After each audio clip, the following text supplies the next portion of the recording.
Video is going to focus on how to take a pre-built, pre-existing lesson within the Education Perfect content library and then customize it to make it your own for your school. In the content space, you have your science library, and we have some pre-built assessments on here. If you want to see what assessments already exist, you can go to the Assessments tab, and if you go to Assign an Assessment, you can skip the first two parts and just go and browse the selected content. That will reduce the entire library down to just the pre-existing assessments. Today I'm going to use a level 2 biology assessment from 2.5. So you see we've got prior knowledge review and exam questions. I'm going to take a past exam and edit that and make it applicable for a practice exam this year. So I'm going to cancel out of that, get it over to the content library. And in order to do this, I need to switch from this browsing mode here over into edit. This is one way you can do it. So I'm going to go on my left-hand side. So I'm going to make sure I'm in science first.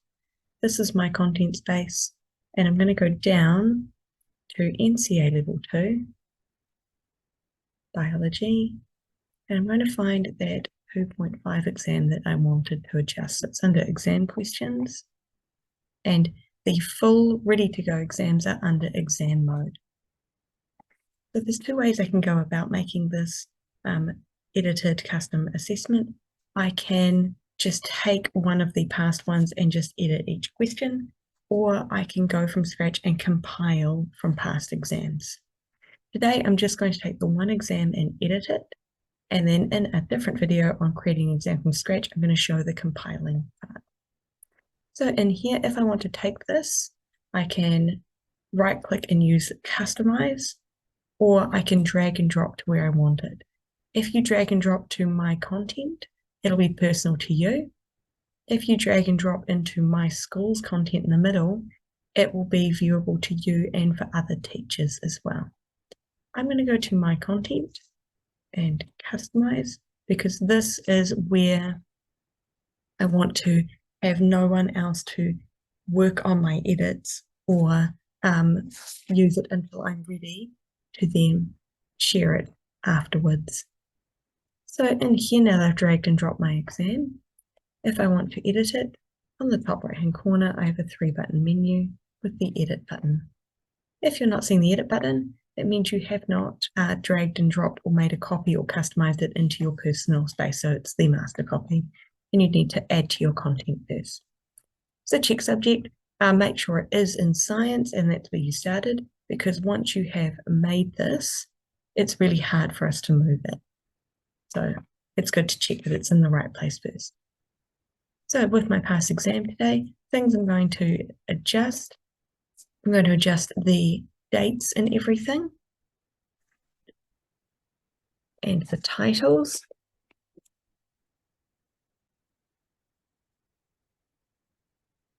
And then same around here. So I'm just going to start going through, and down the sidebar, I'm just going to change titles. Some questions in past exams have the context in the title. So instead of it being 2.5 genetic variation, you can change it to whatever the context of your question is that you're going to use. So now that I've made these changes on the surface level of the names, I'm going to save before I go into and edit questions. So back at the top under my information, I have my information slide, which isn't quite what I want it to be for a practice exam. So I can go in, you can add your school logo, any school-based instructions, anything that you have pre-existing, and you can take away things like says credits for practice exam. And if you have that school logo you want to add in, or a PDF of school instructions, drag and drop the right box here. So if I wanted to add an image, drag and drop to that green line above and upload. If I have a PDF where I already have the pre-built instructions, drag and drop and upload a PDF. I'm going to get rid of these extras. That is saved. Sure. I check the year levels and everything as well, that we're consistent. So my introduction is done. What I want to do is now take a look at question 1. This is a pre-existing past exam question. So what you might need to do to make it your own, you might have a pre-existing context, or you might just change the examples or change the context and then change the answers to match. So instead of using possums, I might use a different introduced species. So I might change it to a particular type of like brown stoat. Look up the scientific name and look and change the dates, the information. Basically, I want to change it to a context that you probably already have existing. And then changing the images to match and the question as well. If you need to change the answer, or you have a rubric with the model answer in it, or the evidence, you can edit and then change the model answer. So this was just pasted in from the evidence section of the assessment schedule. And then the option for that is if I want to really focus on keywords, I can then highlight any key terms or words that students are required to use and add them as keywords to the side.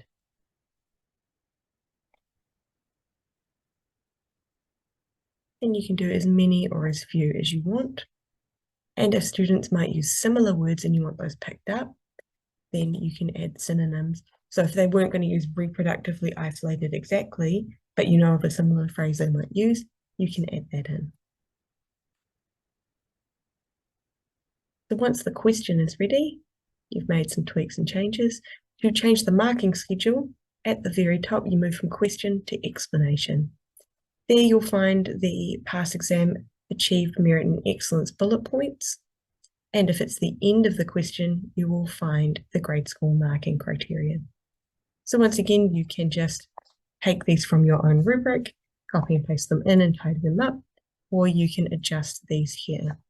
So if the key points are the same, but the context is different, you can just make those small changes. Prompting me to save as I do.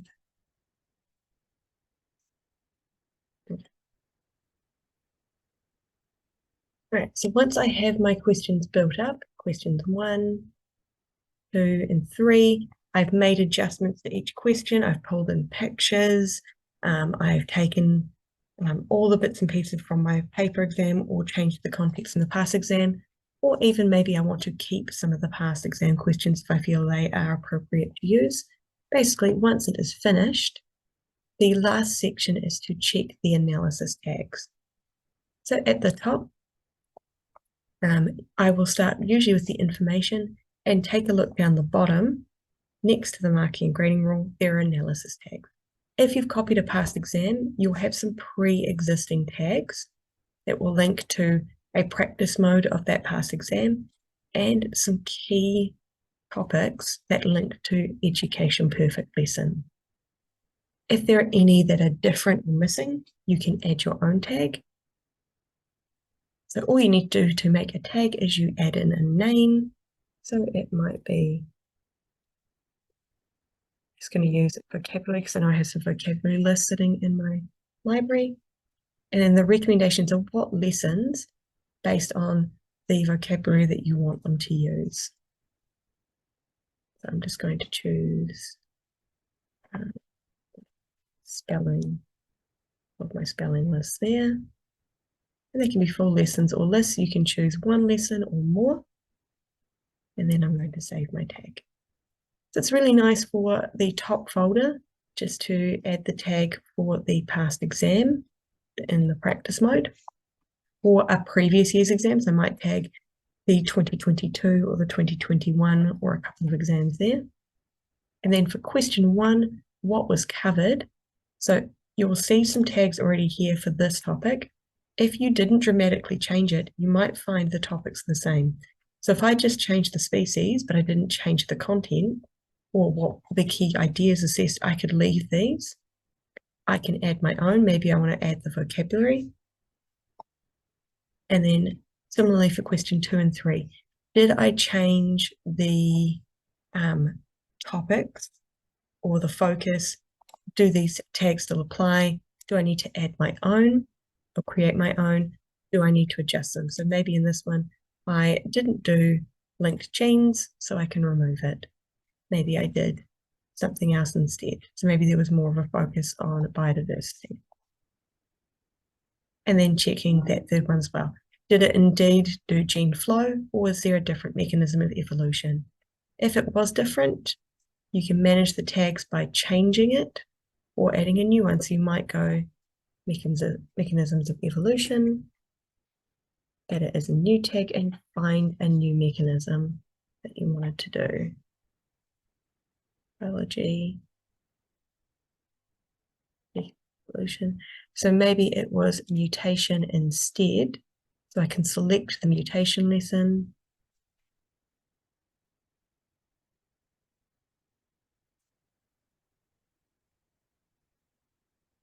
And then after that, confirm and add that tag. Just realize I've added that information slide. Get rid of it. I'll go back to question 3 and add mutation, swapping it out from gene flow. There's a little hiccup with my internet there, so it made it look a little different and refreshed it. And then save that. Once it's all kind of edited and adjusted from the pre-built exam, you'll notice if you have it all ready to go, what context you want to use, it shouldn't take too long because a lot of the structure is pre-built in there for you. It's just adjustments. The grade score marking for each question is prepared, ready to go. But by having each question in a separate folder, they are grade score marked separately and the information slides are not marked at all. Once that's ready, I can hop out. And if you want to share this with your department ready to assess to everybody, you can then, to refresh my page to bring the view up, you can then take it to your My Schools shared content space. One thing to be aware of, once a assignment is given or assessment is given to students, you can no longer go back and edit it. So it's best to make a copy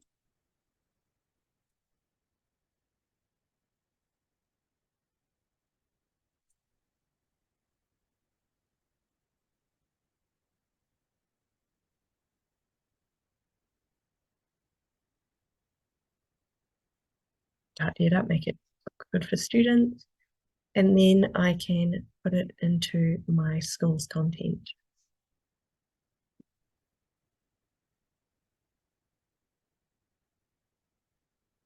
So in here, this is automatically hidden from students, but every teacher in your school can see it and they can assign it to students as an assessment. You can as well, if you don't want teachers to have access to this, in terms of you are holding the practice exam and assigning it to everybody in department, you can assign it directly from the My Content space. And then now it brings up the assign an assessment. You can then assign it to all the level 2 biology classes, set the dates, and adjust things like the time limits and the security options as well.